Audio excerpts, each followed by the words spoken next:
Pinangunahan po ng dating kapitanang si Eliza Valdez ang unang ensayo po ng Alas Pilipinas Women para nga po sa AVC Challenge Cup. Sa report ng pahayagan The Philippine Star, isa nga po si Valdez sa 10 manlalarong nag-ensayo. Nandun din daw ho ang Farm Fresh players na sina Tricia Tubu at Ces Molina, kasama po ang ilang mga players mula sa UAAP at NCAA. Inaasahan po mas marami pa ang dadalo sa ensayo ngayong Miyerkules. Umatras ang karamihan sa core players ng Alas dahil nga po sa iba't ibang kadahilanan. Gaganapin po ang Challenge Cup mula June 6 hanggang 14 sa Candon City doon sa Ilocos Sur.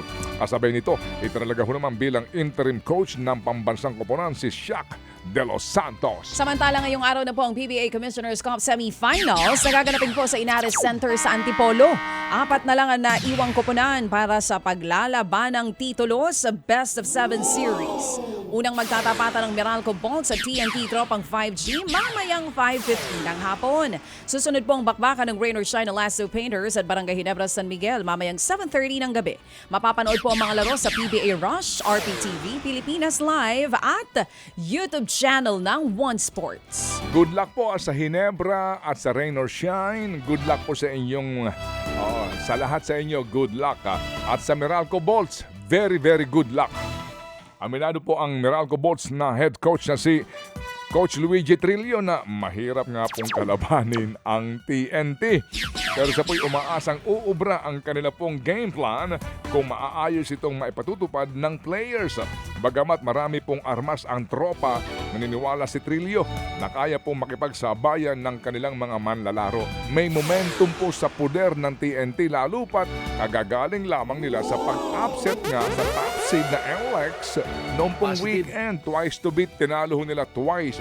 Ang Meralco ho naman, tinalo po ang Magnolia Hotshots para makaabante po sa semis, pero ang tindi ng laban nila dito, nag-OT sila dito ha.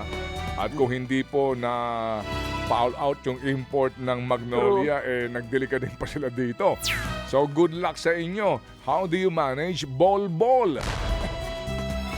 Samantala mga kapatid. Dapat dyan na may magdala ka ng Paano nga ba? Oo. Hindi kasi si Ball, di ba Oo. Pero di ba nagkaroon ng issue with Ball noong una kasi nagkausap na daw sila ng kanyang mga teammates na nagkausap, hindi kita marinig partner. Nagkausap sila ng kanyang mga teammates at sinasabi na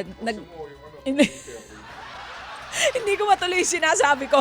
Ginugulo ko ng partner ko dito. Pero good luck na lang. Tingnan natin kung sino ang maglalaro sa finals. Kailangan nga daw i-pray over muna. Oo.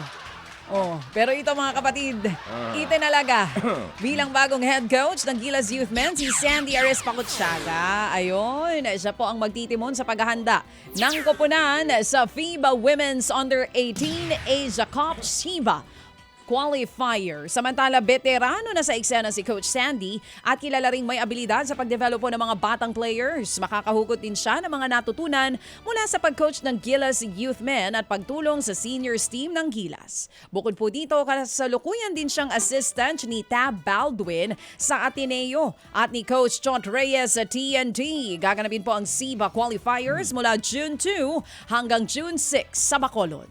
Mga kapatid, patuloy po kayong tumutok sa 105.9 True FM para sa totoong balita, impormasyon, music and entertainment. Mag-subscribe sa aming YouTube channel at podcast at sundan nyo kami sa Facebook, Instagram, X at TikTok sa True Network PH. Bisitahin din po ang aming official website, truefm.ph. At panoorin din kami sa True TV Signal, Channel 19. Kami po ang 105.9 True FM. Laging true sa'yo, kapatid. Ito tayo sa totoo.